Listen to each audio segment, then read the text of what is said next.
In the quiet town of Odisha, India, February 23, 2018, dawned like any other ordinary day. But by midday, a deafening explosion shattered the peace, transforming a home filled with recent wedding joy into a scene of unimaginable horror. This wasn't a random accident or a faulty gas cylinder, as neighbors initially feared. It was a meticulously orchestrated act of vengeance, a bomb disguised as a wedding gift that claimed lives and left scars that would never fully heal. The story behind this tragedy weaves together themes of ambition, jealousy, family bonds, and the dark undercurrents of human resentment. Let's delve into the details of this chilling case, exploring the lives touched by it and the path to justice.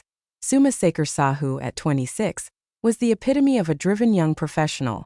Born into a family of educators in Odisha, he pursued a degree in computer science and secured a position as a software engineer at a firm collaborating with Japanese tech companies.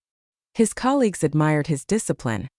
He was the one who lingered at the office, pouring extra hours into projects when deadlines loomed. To his family, Suma represented hope and achievement, breaking beyond local boundaries to forge a promising career. His parents, Rambindra and Sanjukta Sahu, had instilled in him values of knowledge and hard work. Rambindra, a zoology professor at a university, was a calm, science-passionate man dedicated to teaching and research. Sanjukta, equally accomplished, had risen to become the director of a college, embodying resilience and leadership in education. Suma's fiancée, Rema Sahu, was 4 years his junior. At 22, she was studying foreign languages with aspirations of becoming a translator. Raised in her uncle's home after early hardships, she was treated as a cherished daughter despite the household already having sons. Far from feeling isolated, Rema thrived in an environment of warmth and support. Friends and family described her as approachable, kind-hearted, and always wearing a radiant smile that lit up any room. In Suma's household, another key figure was his 85-year-old great-grandmother, Janamani. Remarkably active for her age, she wasn't content to merely observe family life. She actively participated, helping in the kitchen, dispensing wisdom, and providing a pillar of stability. Her influence was profound, often swaying family decisions with her experienced insights. Against this backdrop of familial harmony stood Punjalal Meher, a professor in the same academic circles as Sanjukta.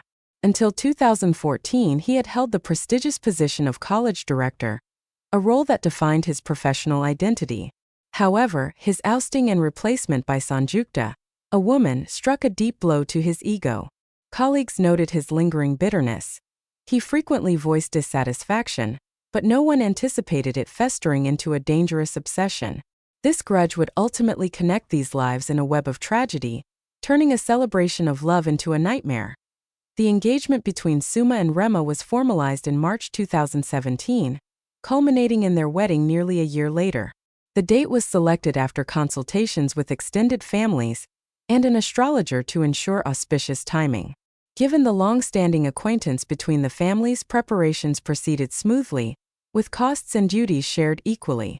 Months were spent booking venues, selecting caterers, photographers, and musicians.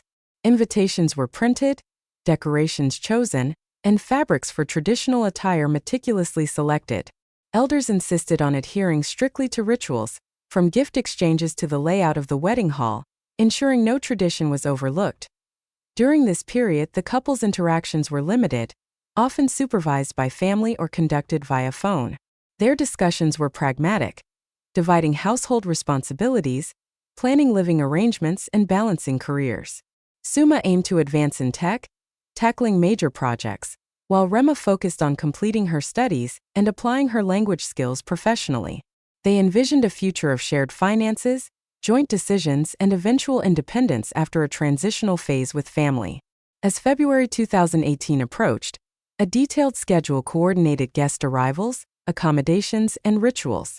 The house was reorganized, rooms cleared for gifts, others prepared for out-of-town visitors. Relatives divided tasks, greeting guests, managing transportation, overseeing meals. The atmosphere buzzed with anticipation, a blend of pressure and excitement. The wedding ceremony on February 18 unfolded according to local customs, with elders guiding every step.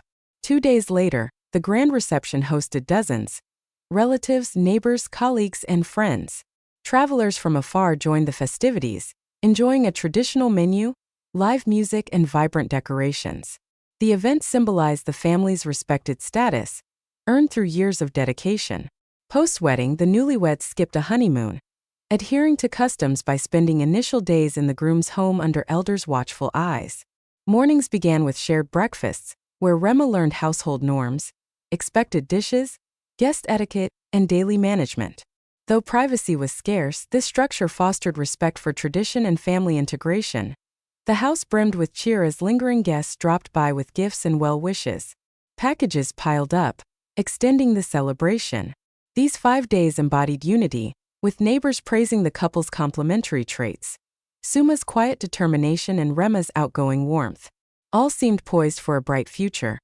But on February 23, around 12:45 p.m., a delivery arrived, a medium-sized parcel wrapped in brown cardboard, tied with a ribbon. Labeled from SK Sarah in a distant city, it raised mild curiosity but no alarm amid the gift influx. Suma, Rema, and Jenamani were alone at home. Suma signed for it, placed it on the table, and unwrapped the outer layer, revealing a decorative box. A white wire protruded oddly. As he tugged it to tidy the opening, the device detonated. A muffled pop escalated into a thunderous blast, flames erupting, smoke choking the air. The house trembled, plaster crumbling, windows shattering.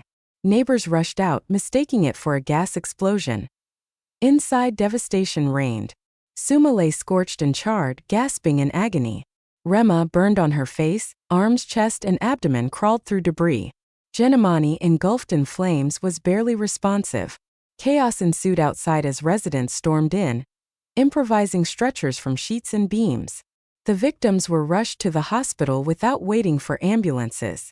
Jenamani, with over 90% burns, succumbed within hours.